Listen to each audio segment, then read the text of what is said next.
আমাৰ চৰকাৰী কৰ্মচাৰীসকলৰ বাবে বিশেষকৈ নতুন চাম চৰকাৰী কৰ্মচাৰীসকলৰ বাবে নিউ পেনশ্যন স্কিমে কৰবাত নহয় কৰবাত সন্দেহৰ সৃষ্টি কৰি আহিছিল।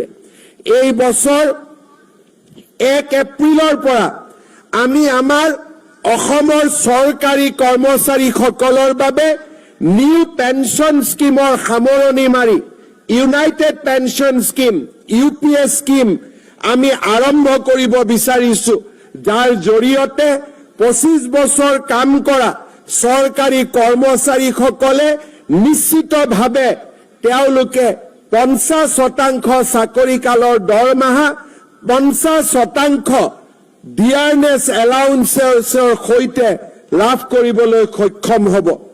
অসমৰ চৰকাৰী কৰ্মচাৰীসকলক মই আৰু এটা সুখবৰ আজি দিব বিচাৰিছো। 2005 চনৰ আগতে যিসকলৰ নিযুক্তিৰ প্ৰক্ৰিয়া আৰম্ভ হৈছিল, কিবা কাৰণত নিযুক্তিৰ প্ৰক্ৰিয়া 2005লৈ গুচি গ'ল, তেওঁলোকে ওল্ড পেনশ্যন স্কিমৰ জাগাত নিউ পেনশ্যন স্কিমৰ অন্তৰ্ভুক্ত হ'বলগীয়া হৈছিল।